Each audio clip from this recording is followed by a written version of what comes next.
Have you ever asked someone in English, "How are you?" And they answered, "I'm fine." But nothing about them looked fine. Not the face, not the voice, not the silence after it. The words were simple, but the feeling was not. Yes, because sometimes "I'm fine" is not really information. Sometimes it is a wall. Sometimes it is a warning. Sometimes it is politeness. Sometimes it quietly means, "Please do not ask me more right now." And sometimes it means the exact opposite. "Please notice that I am not fine." So today, we're going to talk about what people really mean when they say, "I'm fine." Hello, everyone, and welcome back to Speak English with Sam and Lily. This is the place where we help you speak English in a way that feels real, warm, and human. Hi, Sam. How are you doing today? I'm fine. Oh, no, we're already in danger. What kind of fine is that? That is the classic adult fine. The "I've had coffee, I answered my emails, and I am still standing" kind of fine. So not terrible, but definitely not the fine from a toothpaste advertisement. How about you?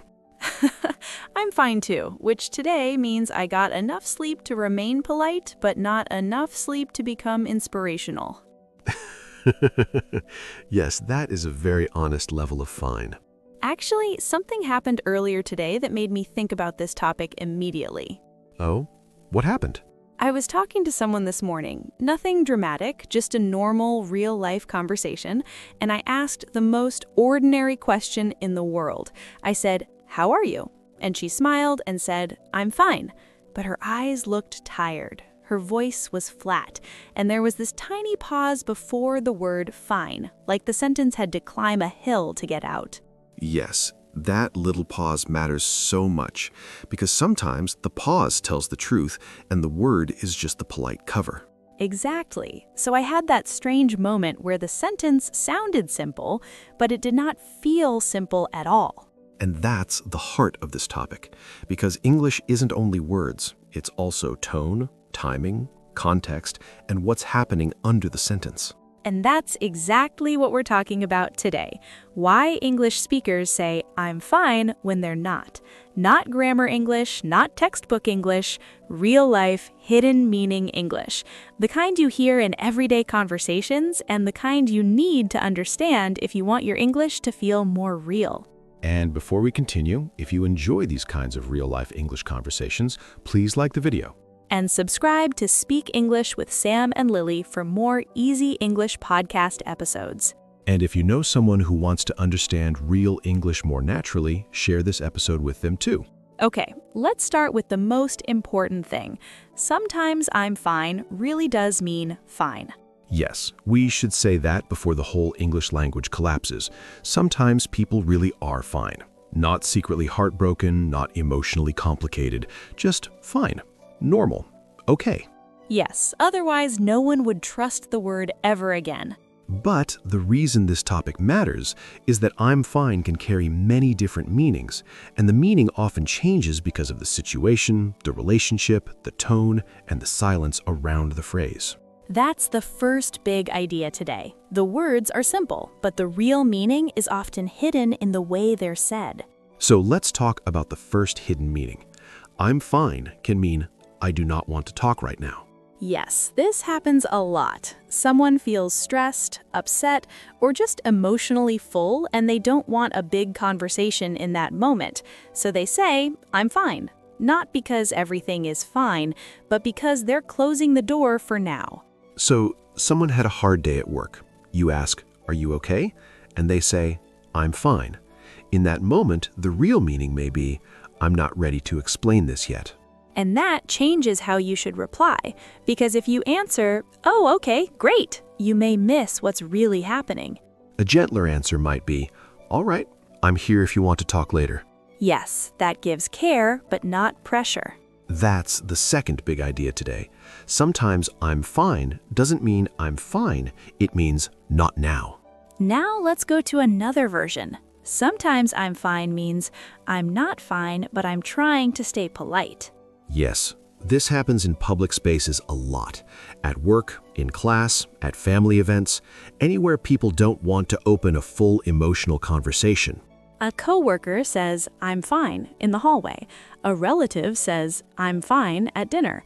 A friend says, I'm fine, in front of 5 other people. The meaning there is often, I'm holding myself together in public. Yes, the phrase becomes a small emotional suitcase. Everything is packed inside and the zipper is under pressure. Yes, very tidy on the outside, very dangerous on the inside. In those moments, the best response is usually something simple and respectful. Maybe, okay, or all right, or you sure, depending on the relationship. That's the third big idea today. Sometimes I'm fine means I'm trying to stay polite in public. Now let's move to the most emotionally interesting version. Sometimes I'm fine means please notice that I'm not fine. Yes, this one is subtle because the words still say fine, but the tone almost asks for care. Not always loudly, sometimes very quietly. Someone says, I'm fine, but the voice is tired. The eyes are distant. The reply comes too fast or too slowly, and suddenly the listener has a choice: believe only the words or notice the whole human being. In that moment, a warmer answer might be, you sure? Or you seem a little off, or even, rough day? Very small questions, but very human. That's the fifth big idea today. Sometimes I'm fine is not a wall, it's a quiet invitation to notice more. So, at this point, I'm fine has several jobs. It can mean fine, not now, public politeness, or please look closer. A very ambitious phrase. Yes, one small phrase, many emotional responsibilities. Now let's talk about how people know which meaning it has, because the real clue is often not the phrase itself, it's everything around the phrase. Yes, the face, the eye contact, the speed, the pause, the body language, the situation. All of these things help you understand what I'm fine really means. For example, I'm fine, with bright eyes and a quick smile, often really is fine. But I'm fine, with a sigh, flat voice, and long pause, is something very different. This is why real-life English is bigger than vocabulary. Sometimes the tone teaches you more than the words. That's the fifth big idea today. The real meaning often lives in the tone, not just the sentence. Now let's talk about replies, because this is where many learners feel lost. What do you say back? Yes, and the answer depends on the meaning you hear. If it sounds normal, a normal reply is enough. If it sounds closed, don't push too hard. If it sounds quietly heavy, maybe leave a little space for truth. So the replies can sound like, okay, all right, I'm here if you want to talk later. You sure? Rough day? No pressure. Notice something important here. The replies are small, natural. They're not dramatic speeches. Because in real life, people usually don't want a full emotional TED Talk in the middle of the kitchen, or the office hallway, or the supermarket line. Yes, there's a time for deep support and a time for just saying, I'm here. That's the sixth big idea today. The best replies are often simple, soft, and respectful. Now let's add something lighter, because not every I'm fine scene needs emotional music in the background. Yes, sometimes I'm fine really is just social English. Not deep, not dramatic, just a polite everyday answer. Like when someone says, how are you? In a shop, or while passing you on the street, and neither of you is truly inviting a 30-minute emotional interview. Yes, that is not the time to answer, well, spiritually, I have been reconsidering my entire life. Yes, very honest, very powerful, very much too much for buying bread. So, context matters a lot. A quick I'm fine in a passing moment may just mean, hello, normal human, we are both continuing our day. That is the seventh big idea today. Sometimes I'm fine is only social rhythm, not emotional truth. Now, let's make this more practical, because the meaning also changes depending on who says it. Yes, a friend saying, I'm fine, is not the same as a coworker saying it. A partner saying it is not the same as a stranger saying it. The relationship changes the meaning. If a stranger says, I'm fine, the conversation may simply end there.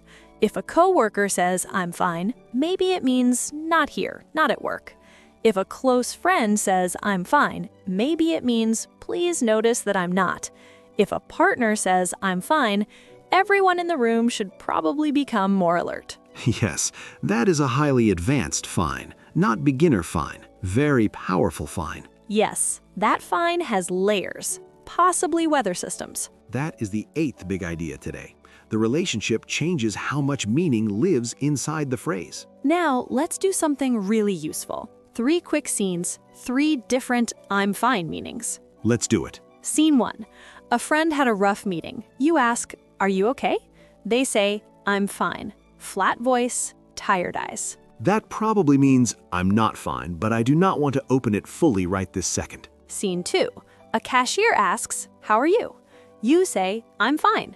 Quick smile, no emotional weight. That probably just means, hello, normal human exchange complete. Scene 3. Someone close to you says, "I'm fine," but very slowly, without eye contact, after a long silence. That one probably means, please notice that I'm not fine, but maybe do not attack the moment too hard. Exactly. Same phrase, different emotional worlds. Now let's talk about what not to do, because this is where people sometimes make the moment worse. Yes, things like pushing too hard, asking again and again, taking the phrase literally when the tone clearly says otherwise, or becoming too dramatic too quickly. Wrong reply number 1.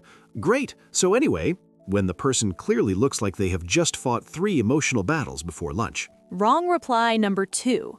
No, you are not. Tell me everything right now, which sounds less like care and more like emotional kidnapping. Yes, we are trying to help, not stage an intervention in the cereal aisle. That is the 9th big idea today.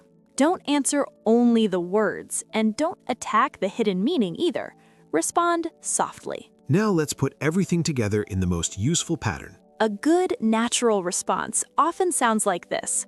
Notice, respond softly, leave space. First, notice. Not only the words, the tone too. Then respond softly. Not too cold, not too dramatic. Then leave space, so the other person can talk more or not. Like, "All right, I'm here if you want to talk later." Or, "You sure?" Or, "You seem a little off." Or, "No pressure." That is the teaching core of this episode. Notice, respond softly, leave space. And that is the 10th big idea today. Good listening English is not only about hearing words, it's about responding to the human meaning underneath them. Okay, now let's do one full situation in 2 versions. First, the version where the listener misses the meaning, then the version where the listener hears both the words and the tone. Let's do it. You come home after a bad day. Someone asks, "How are you?" Wrong version first. I'm fine. Great. Want pasta? Yes, not evil, but maybe not very awake to the moment. Now the better version. I'm fine. You sure? You seem a little off. Yeah, it was just a long day. All right, no pressure. I'm here if you want to talk later. That feels much better, because the listener noticed something but did not force the door open. Let's do one public one too. Coworker in a hallway. Hey, are you okay? I'm fine. No, seriously, tell me everything right now. Too much. Very fast.